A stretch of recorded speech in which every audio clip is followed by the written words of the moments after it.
नोरमा group, जो सोचता है वो करता है। आपके अपने सपनों का आशियाना। नमस्कार, भारत लाइव देख रहे हैं आप। देखिए, तेजस्वी यादव कल से फिर अपनी यात्रा पर एक बार निकलने वाले हैं। तेजस्वी की कोई यात्रा आज तक पूरी नहीं हो पाई है, लेकिन इस यात्रा को लेकर तेजस्वी इसलिए भी डिटरमाइंड है क्योंकि अब विधानसभा का चुनाव सामने है और जो उपचुनाव के रिजल्ट हैं वो बहुत मोटिवेटिंग नहीं है। तेजस्वी और उनके गठबंधन की स्थिति इस 4 सीटों के उपचुनाव में कैसी रही वो आप भी जानते हैं। अपने गढ़ में हारे हैं, ऐसी जगहों पर हारे हैं जहां समीकरण उनके पक्ष में था। ऐसे में आने वाले समय में जब बिहार के एनडीए गठबंधन ने 220 प्लस का आंकड़ा अपने लिए सुनिश्चित कर रखा है, तेजस्वी यादव के लिए ये डेथ वारंट से कम नहीं है पॉलिटिकल। लेकिन ऐसे में भी तेजस्वी यादव को मेहनत करना होगा। बिहार के उन खास पिछड़े जाति के, पिछड़े समाज के लोगों को, जिनकी आवाज़ राजद बनी हुई है, जिनकी बात राजद करती है, जिनके आरक्षण के लिए राजद लड़ती है, उसके लिए तेजस्वी यादव को बीड़ा उठाना ही होगा। तेजस्वी एक बार फिर से जब यात्रा पर जाएंगे तो इस बार उनके रडार पर ललन सिंह, नीतीश कुमार और अशोक चौधरी होंगे। इन पूरे क्षेत्रों में घूम घूम कर, इनके गृह क्षेत्रों में घूम घूम कर, चाहे मुंगेर हो, चाहे नवादा हो, चाहे नालंदा हो, इन क्षेत्रों में घूम घूम कर तेजस्वी अपने लिए, अपने लोगों के बीच जाकर उनके वोट को इकट्ठा करके 2025 के चुनाव में अपने लिए एक बड़ा जनाधार तलाशेंगे। निश्चित ही ये गढ़ रहा है जदयू का, इसमें भाजपा को भी सफलता मिलती रही है। तेजस्वी यदा कदा इन सीटों पर राजद भी अच्छा प्रदर्शन करती रही है, लेकिन हाल ही में जो एक बेलागंज की सीट रही या इमामगंज की सीट रही, इन सीटों पर जिस तरीके से राजद की अप्रत्याशित हार हुई है, इसकी वजह से ये संशय उत्पन्न हो रहा है कि क्या राजद धीरे धीरे अपने जनाधार को खो रहा है। इस खोते हुए जनाधार के प्रश्न चिन्ह को और साथ ही साथ बिहार की राजनीति में उत्पन्न कई सवालों का जवाब देने के लिए तेजस्वी यादव अपनी यात्रा पर निकलेंगे। इस बार उनके सामने बहुत कठिन कठिन सवाल उत्पन्न होंगे। बहुत मुश्किल इलाकों में जहां राजद का जनाधार कुछ खास रहा नहीं है, वहां भी जाना है। तो ऐसे में आगे की जो लड़ाई है वो बहुत कठिन दिख रही है। लेकिन इस बीच उनकी यात्रा को लेकर बिहार की राजनीति में खूब कौतूहल है, खूब चर्चा हो रहा है, एक दूसरे से बातचीत हो रही है। इस यात्रा का असर क्या होगा, इस पर भी आगे की सियासत के लोग कह रहे हैं कि दारोमदार टिका हुआ है।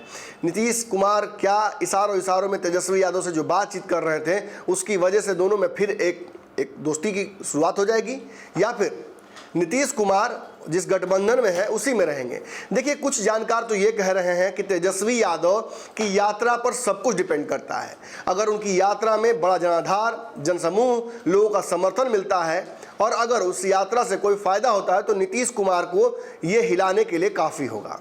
लेकिन यदि यात्रा में तेजस्वी यादव अगर पूरी ताकत नहीं झोंकते हैं और केवल कोरम पूरा किया जाता है तो नीतीश कुमार को साथ लाने का सपना ही रह जाएगा। जो भी हो, आगे ये नीतीश कुमार और तेजस्वी यादव दोनों के जो क्रियाकलाप हैं वो तय करेंगे कि दोनों के बीच आगे की रणनीति और राजनीतिक समीकरण कैसे बैठेगा। फिलहाल नीतीश कुमार के करीबी माने जाने वाले अशोक चौधरी, जो कि उनके मंत्री भी हैं, राजधार भी कहे जाते हैं, उन्होंने तेजस्वी यादव की यात्रा पर जब सवाल पत्रकारों ने पूछा तो ये स्पष्ट कह दिया कि उनकी तरफ से शुभकामनाएं हैं। उन्होंने बधाई दी है। उन्होंने ये कहा है कि तेजस्वी अपनी यात्रा इस बार पूरी करे, ऐसी उनकी मंशा है। पत्रकारों ने जब ये पूछा कि तेजस्वी अपनी कोई यात्रा पूरी नहीं कर पा रहे हैं तो अशोक चौधरी ने क्या कुछ कहा है वो आप पहले सुन लीजिए। उसको बोलते हैं हमारे महापुरुषों में से एक है, जिन्होंने संघर्ष करके न सिर्फ आज़ादी दिलाई जबकि बिहार का नाम भी रोशन किया। भारत के प्रथम राष्ट्रपति है। हम सब लोगों की श्रद्धा है कि उनके विरासत को हम लोग अच्छी तरह से चला सके, आगे बढ़ा सके। तेजस्वी यादव यात्रा पे जा रहे हैं, लोगों से बात करेंगे, संवाद करेंगे, क्या अच्छी बात है, तो करना ही चाहिए। हर एक पॉलिटिकल पार्टी के लीडर को अपने लोगों के मनोबल को बढ़ाने के लिए नीचे जाना चाहिए, बात करना चाहिए। क्या अच्छी क्या खराब बात क्या है इसमें? नहीं, उनकी यात्रा से लगता है कुछ बिहार के लोग समझ पाएंगे जो 25। ये तो समय बताएगा। नीतीश कुमार भी यात्रा पर जा रहे हैं,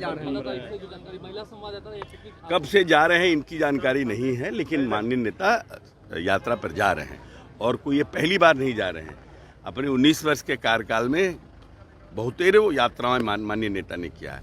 और हमेशा वो अपनी यात्रा जब 44 डिग्री का टेम्परेचर बिहार में होता है तो और सबसे ठंड होती है तब, कि लोगों को लगे कि जिसके भरोसे और जिसके विश्वास के साथ ये बिहार दिया है, उस कड़ाके की ठंड में भी वो आपके बीच में घूमता है, आपके विकास कार्यों को देखता है। इसीलिए नेता का जाना तो तय है कि, लेकिन अब कितनी तारीख से जा रहे हैं ये तय नहीं हुआ। तेजस्वी कभी भी यात्रा पूरी नहीं कर पाए हैं, लगातार घूम रहे हैं तमाम। पार्टी, हम लोग भी अपने बातों को लेकर जनता के बीच जा रहे हैं। पार्टी का जिला स्तरीय कार्यक्रम हो रहा है, हर एक लोग, हमारे पार्टी के जितने भी नेता हैं सब लोग कार्यक्रमों में कर रहे हैं और अपनी बात को रख रहे हैं। तेजस्वी ने अभी तक अपनी कोई यात्रा को पूरी नहीं कर पाए। तेजस्वी कभी अपनी यात्रा को मेरी शुभकामना है कि इस यात्रा को वो पूरा कर ले। सर, 4 सीटों पर जो चुनाव हुए थे उसमें आप लोग की जीत हुई, लेकिन अगले साल जो चुनाव होंगे उसमें कितना कॉन्फिडेंट है कि आपकी जीत? हम लोग 220 क्रॉस करेंगे, 220 के नंबर को क्रॉस करेंगे और ये हम लोगों का टारगेट है और ये इस बार क्रॉस होगा। जो 2010 का हमारा रिजल्ट एनडीए का था उसको इस बार ब्रेक करना है, यही हमारा लक्ष्य। लेकिन एनडीए के अंदर चिराग पासवान और आनंद मोहन को लेकर जिस तरीके से बयानबाजी हो रही थी, नहीं, हम देखिए ऐसा है, हम लोगों को अब हम समझते हैं कि दोनों लोग समझ गए हैं। कुछ तो आप लोग भी नहीं करते हैं, नमक मिर्च लगा देते हैं आप लोग भी घूम के, क्योंकि आपका 24 घंटा टीआरपी पकड़ना है, सेंसेशन बनाना है, कुछ उससे पैसा कमाना है, तो आप भी लगे रहते हैं उसमें। आपने सुना अशोक चौधरी ने किस तरीके से तेजस्वी यादव को शुभकामनाएं दी। भले ही उनकी मंशा जो रही हो, भले ही सार्केस्टिक रिमार्क हो, लेकिन शुभकामनाएं तो तेजस्वी यादव को उन्होंने दे दी। इससे पहले जब सरकार बिहार में गिरी थी तेजस्वी 29 की, तो याद कीजिएगा जो डिप्टी सीएम की कुर्सी पर तेजस्वी यादव की तस्वीर का नाम लिखा हुआ था उस खाली कुर्सी पर, उसे अशोक चौधरी ने उखाड़ लिया था। निश्चित ही ये वो समय था जब तेजस्वी यादव से नीतीश कुमार अलग होना चाहते थे और उसके लिए मंशा उन्होंने बना भी ली थी। अब शुभकामनाएं दे रहे हैं, मतलब समय धीरे धीरे बदल रहा है। कल ही की एक तस्वीर आपको और दिखाते हैं। नंदकिशोर यादव के घर में एक कार्यक्रम था। नंदकिशोर यादव के घर के कार्यक्रम में आजू बाजू की सीट पर कौन बैठा हुआ है, देखिए तस्वीर। अशोक चौधरी के बगल में तेजस्वी यादव बैठे हुए हैं। दोनों एक दूसरे की तरफ देख नहीं रहे हैं, लेकिन सहजता साफ स्वीकार कर रहे हैं परिस्थितियों की। खैर, इसके तुरंत बाद विजय सिन्हा जो कि बिहार के डिप्टी सीएम हैं, उनसे भी तेजस्वी की यात्रा के बारे में पूछा गया। उन्होंने सिलसिलेवार तरीके से बिहारी अस्मिता से इसे जोड़ दिया। उन्होंने कहा कि कोई भगोड़ा बिहार का नेता नहीं हो सकता है।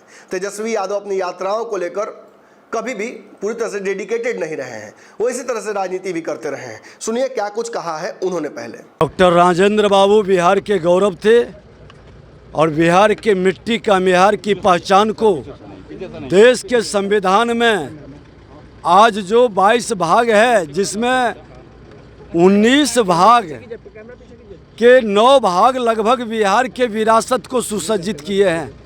संविधान सभा के अध्यक्ष थे।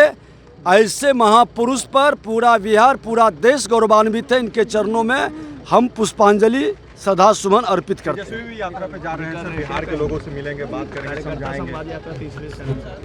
जंगल राज लौटाने की यात्रा से लाभ नहीं होगा। बिहार की जनता बिहारी शब्द को अब गाली नहीं बनाएगा। बिहारी शब्द सब पर भारी बनेगा। बिहारी गौरवान्वित होगा। उनका जंगल राज, गुंडा राज उनकी यात्रा से अब लौटने वाला नहीं है। दोनों की बातें आपने सुन ली। आपने ये समझ लिया कि एक ही बिंदु पर जदयू और भाजपा का स्टैंड अलग अलग लग रहा है। जहां भाजपा तेजस्वी की यात्रा पर हमलावर है, वहीं अशोक चौधरी एक तरफ दावा कर रहे हैं कि आगे एनडीए गठबंधन 220 सीटें लेकर आएगा, वहीं दूसरी तरफ तेजस्वी को शुभकामनाएं दे रहे हैं।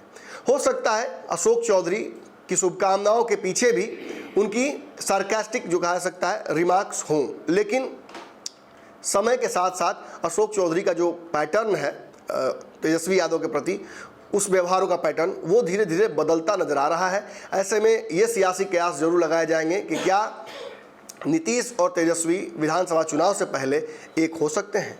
आपकी राय क्या है? कमेंट सेक्शन में आइए और अपनी राय दीजिए। धन्यवाद। होम्स पैनोरामा को हमने बनाया है। ये होम्स मेरा एक सपना था जिस पे मैं पिछले 4 साल से काम कर रहा था।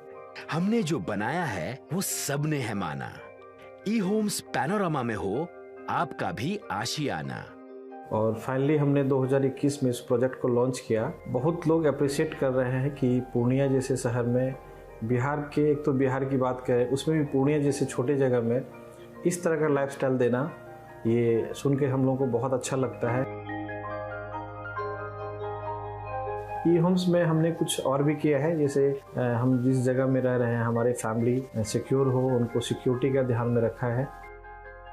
आपकी सुविधा और सुरक्षा आपके लिए खास है, ये आपका विश्वास है। इसमें आर्टिफिशियल इंटेलिजेंस का 7 लेयर सिक्योरिटी का हमने इस्तेमाल किया है। लस ग्रीन कैंपस को बनाया है, यदि हमारा बाउंड्री वाल है तो वो वर्टिकल गार्डन है। ये जितनी भी फैसिलिटी होता है एक इंटरनेशनल टाउनशिप में ई होम्स है, ये हम लोग विश्वास नहीं कर पा रहे हैं। जो भी हमारे मित्र दोस्त या जो भी हमारे बाहर के बाहर आते हैं तो हम लोगों को बहुत अच्छा सुनने को मिलता है और बहुत अच्छा क्रेडिट मिल रहा है। वो सारा हमने सिर्फ एक बिल्डिंग नहीं बनाया, हमने एक बहुत अच्छा लाइफस्टाइल दिया ई होम्स में, और मेरा एक सपना था जिसको मैं आज फुलफिल होते हुए देख पा रहा हूँ। ये आपका आवास है। ई होम्स पैनोरामा में अब आपका निवास है। E Homes Panorama, luxurious lifestyle redefined. Panorama group, जो सोचता है वो करता है।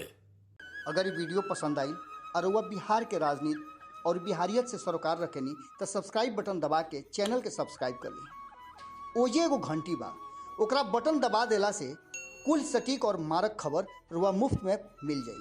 अगर रुआ पत्रकारिता के हमनी के नया प्रयोग में सहयोग कर चाहतानी तो ज्वाइन बटन दबा दी। पेटीएम नंबर नोट कर ली 9386816700।